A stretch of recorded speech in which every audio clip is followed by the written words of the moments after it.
लोभी पत्नी। गांव में रामलाल नाम का एक गरीब किसान अपनी पत्नी सुमित्रा के साथ रहता था।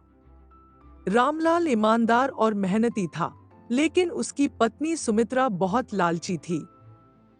वह हमेशा ज्यादा पैसा और सोने चांदी के बारे में ही सोचती रहती थी।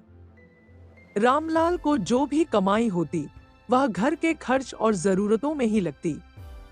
लेकिन सुमित्रा हमेशा उसे ताने मारती कि वह ज्यादा अमीर क्यों नहीं बन सकता। एक दिन गांव में एक संत आए। उन्होंने रामलाल को आशीर्वाद दिया और एक जादुई मुर्गी दी, जो हर दिन एक सोने का अंडा देती थी। रामलाल और सुमित्रा की गरीबी दूर हो गई। हर दिन सोने का अंडा मिलता और वे उसे बेचकर अच्छा पैसा कमाने लगे। लेकिन सुमित्रा को संतोष नहीं हुआ। उसने सोचा, अगर यह मुर्गी हर दिन एक अंडा दे सकती है, तो इसके पेट में और भी बहुत सारे सोने के अंडे होंगे। क्यों न इसे काटकर सारे अंडे एक साथ निकाल लूं। रामलाल ने उसे समझाने की बहुत कोशिश की कि लालच बुरी चीज होती है, लेकिन सुमित्रा नहीं मानी। एक दिन सुमित्रा ने बिना सोचे समझे मुर्गी को काट डाला। लेकिन जैसे ही उसने मुर्गी के पेट में देखा, वहां कोई सोने का अंडा नहीं था। अब न तो मुर्गी बची, न ही सोने के अंडे मिलने बंद हो गए। अब रामलाल और सुमित्रा फिर से गरीब हो गए। सुमित्रा को अपनी गलती का एहसास हुआ, लेकिन तब तक बहुत देर हो चुकी थी। इस घटना ने उसे सिखा दिया कि अत्यधिक लालच हमेशा नुकसान ही करता है। मुर्गी के मरने के बाद सुमित्रा बहुत पछताई। अब उसके पास कोई और रास्ता नहीं था। रामलाल ने उसे समझाया, अगर तुमने धैर्य रखा होता और संतोष किया होता, तो हम हमेशा अमीर रहते। लेकिन तुम्हारे लालच ने हमें फिर से गरीब बना दिया। अब उन्हें दोबारा मेहनत करके अपनी जिंदगी संवारनी थी। रामलाल ने खेतों में कड़ी मेहनत शुरू कर दी। सुमित्रा को भी अपनी गलती का एहसास हो चुका था, इसलिए उसने भी उसका साथ देना शुरू कर दिया।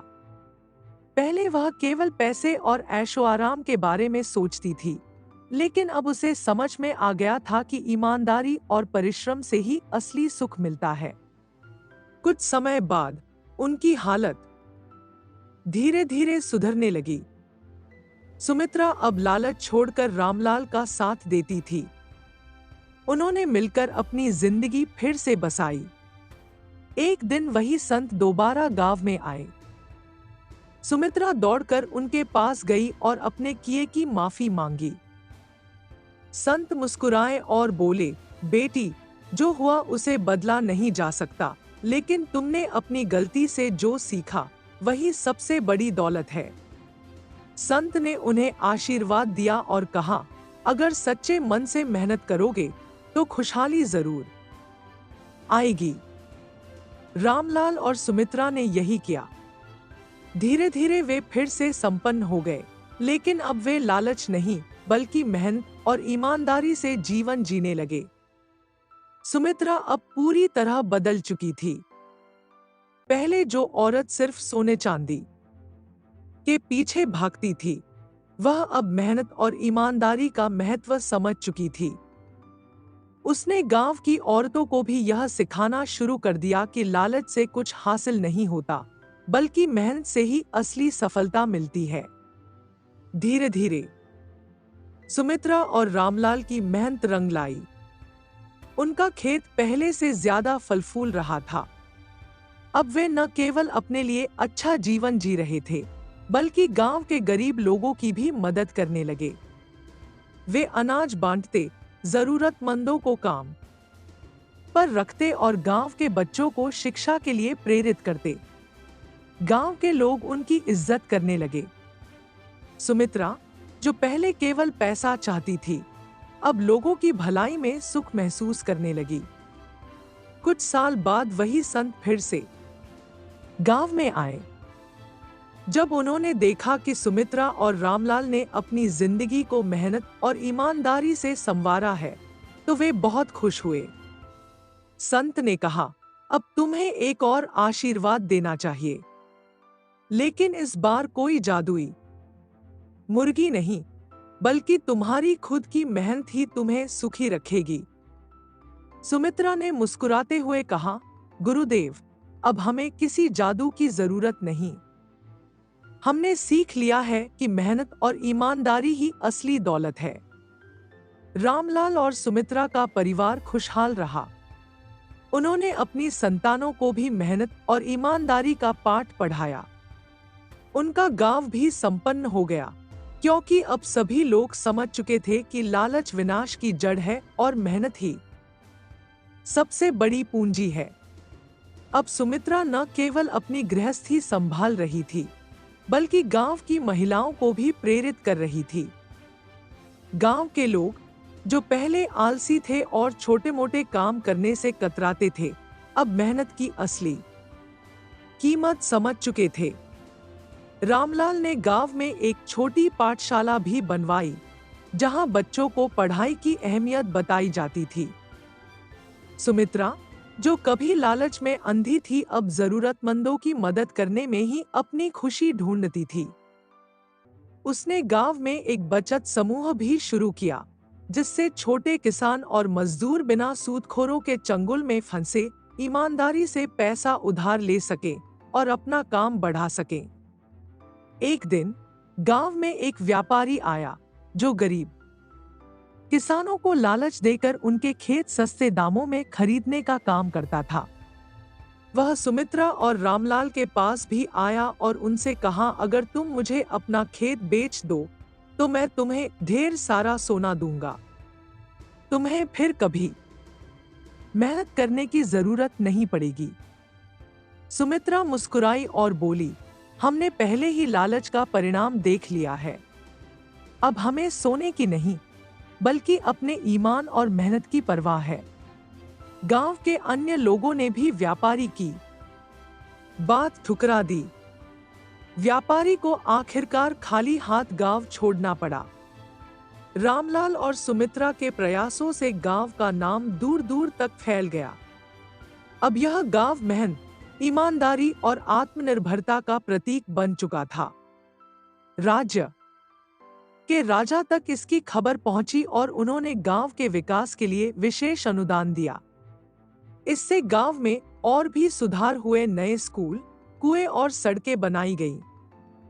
संत भी यह देखकर बहुत प्रसन्न हुए और उन्होंने कहा, सच्चा जादू किसी चमत्कारी वस्तु में नहीं, बल्कि इंसान की मेहनत, ईमानदारी और सेवा में होता है। समय बीतता गया, लेकिन रामलाल और सुमित्रा की मेहनत और नेक इरादों ने पूरे गांव की तस्वीर बदल दी। अब यह गांव अपनी मेहनत, ईमानदारी और आत्मनिर्भरता के लिए जाना जाने लगा। गांव में अब हर कोई काम करता था, कोई खेती में, कोई सिलाई कढ़ाई में, तो कोई शिक्षा और व्यापार में। रामलाल और सुमित्रा के बच्चे भी अब बड़े हो चुके थे। वे पढ़ लिख कर गांव के विकास में योगदान देने लगे। उनका सबसे बड़ा बेटा अर्जुन खेती में नए तरीके अपनाकर उत्पादन बढ़ा रहा था।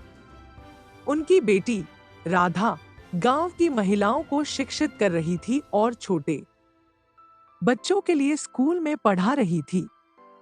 एक दिन अर्जुन ने पिता से कहा, बाबा, हमें अपनी फसलों को शहर तक पहुंचाने के लिए एक अच्छा रास्ता चाहिए।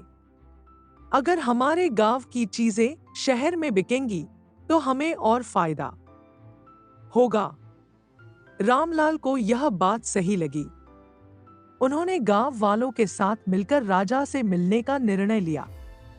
राजा पहले से ही इस गांव के बदलाव से खुश थे, इसलिए उन्होंने एक नई सड़क बनाने का आदेश दे दिया, जिससे गांव के लोग अपनी उपज और सामान शहर तक आसानी से पहुंचा सकें।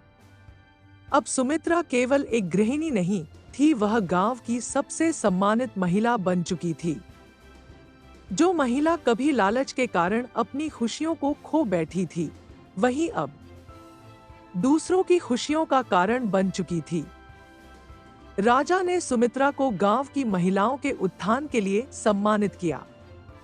सम्मान समारोह में सुमित्रा ने कहा, मैंने एक समय बहुत बड़ी गलती की थी, लेकिन उससे मैंने सीखा कि सच्चा सुख लालच में नहीं, बल्कि मेहनत और सेवा में है। अगर हम सब मिलकर एक दूसरे की भलाई के लिए काम करें, तो हमारा गांव ही नहीं, बल्कि पूरा देश तरक्की करेगा। अब गांव में सब कुछ बदल चुका था। किसान नई तकनीकों से खेती कर रहे थे। महिलाएं आत्मनिर्भर बन चुकी थी। बच्चे शिक्षा प्राप्त कर रहे थे और नए अवसरों की ओर बढ़ रहे थे। गांव की वस्तुएं शहरों में बिकने लगी, जिससे सबकी आर्थिक स्थिति मजबूत हो गई। संत एक बार फिर गांव में आए और जब उन्होंने यह परिवर्तन देखा, तो मुस्कुराते हुए बोले, अब तुम्हारे गांव को किसी चमत्कारी मुर्गी की जरूरत नहीं, क्योंकि यहाँ हर व्यक्ति खुद एक चमत्कार बन चुका है। गांव अब सिर्फ अपने मेहनती लोगों के लिए ही नहीं, बल्कि अपनी आत्मनिर्भरता और विकास के लिए भी मशहूर हो चुका था। सुमित्रा और रामलाल के बच्चे अब गांव को और आगे ले जाने के सपने देखने लगे। अर्जुन ने खेती में नई तकनीकें अपनाकर फसलों की पैदावार दोगुनी कर दी थी। राधा ने महिलाओं को पढ़ा लिखा कर उन्हें अपने पैरों पर खड़ा कर दिया था। एक दिन अर्जुन ने कहा, बाबा, हमें अपने गांव में एक अनाज भंडारण केंद्र और एक बाजार बनाना चाहिए, ताकि हमारे किसानों को अपना सामान शहर ले जाने की जरूरत न पड़े। अगर व्यापारी खुद हमारे गांव में आएंगे, तो हमें ज्यादा मुनाफा मिलेगा। रामलाल और गांव के बाकी बुजुर्गों को यह विचार बहुत पसंद आया। सभी ने मिलकर राजा के पास जाकर इस योजना की बात रखी। राजा ने खुशी खुशी इस काम के लिए सहमति दे दी और जल्द ही गांव में एक बड़ा बाजार और अनाज भंडारण केंद्र बन गया। अब गांव का गेहूं, चावल, दालें और हस्तशिल्प का सामान दूर दूर तक बिकने लगा। इससे गांव के लोगों को अधिक पैसा मिलने लगा और वे खुशहाल होने लगे। गांव अब पूरी तरह बदल चुका था। हर घर में शिक्षा पहुंच चुकी थी। खेतों में नई मशीनों का इस्तेमाल होने लगा था। महिलाओं के लिए सिलाई, बुनाई और अन्य छोटे उद्योगों के केंद्र खुल गए थे। गांव में एक छोटा अस्पताल भी खुल गया, जिससे लोगों को इलाज के लिए शहर नहीं जाना पड़ता था। अब यह गांव सिर्फ मेहनत और ईमानदारी की पहचान नहीं था, बल्कि पूरे राज्य का सबसे विकसित गांव बन चुका था। उसने गांव के बच्चों को देखा और कहा, बच्चों, मैंने एक समय बहुत बड़ी गलती की थी। मैंने सोचा था कि बिना मेहनत किए अमीर बना जा सकता है, लेकिन ऐसा नहीं होता। अगर तुम अपने जीवन में सच्ची सफलता चाहते हो, तो मेहनत, ईमानदारी और शिक्षा को कभी मत छोड़ना। गांव के लोग भावुक हो गए। वे जानते थे कि आज जो कुछ भी गांव ने हासिल किया है, वह सुमित्रा और रामलाल की मेहनत और उनकी सीखी हुई सीखों का ही परिणाम है। गांव की प्रेरणा पूरे राज्य तक पहुंची। अब राजा ने गांव को पूरे राज्य के लिए एक उदाहरण बना दिया।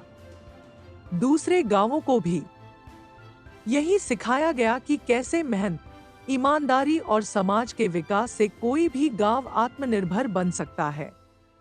अब यह गांव सिर्फ एक गांव नहीं था, बल्कि एक मिसाल था, जो आने वाली पीढ़ियों को मेहनत, ईमानदारी और समाज सेवा का पाठ पढ़ाता रहेगा।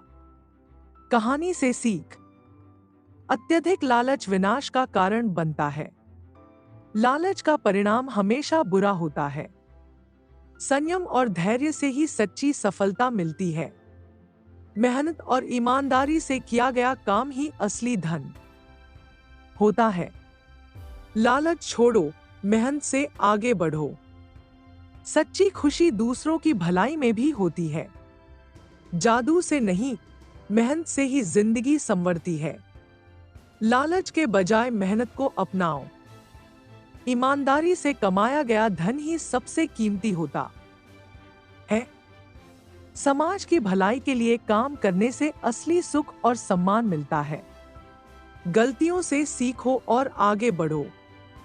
सच्चा सुख और समृद्धि मेहनत, ईमानदारी और सेवा से ही मिलती है। अगर पूरा समाज मिलकर मेहनत करे तो किसी को कोड़ोट, गरीबी और तकलीफ नहीं झेलनी पड़ेगी। मेहनत और ईमानदारी से हर समस्या का हल निकल सकता है। लालच छोड़कर अगर हम समझदारी से काम करें तो जीवन सफल हो सकता है। शिक्षा और तकनीक से ही असली विकास संभव है। समाज के लिए काम करने से असली संतोष और खुशी मिलती है।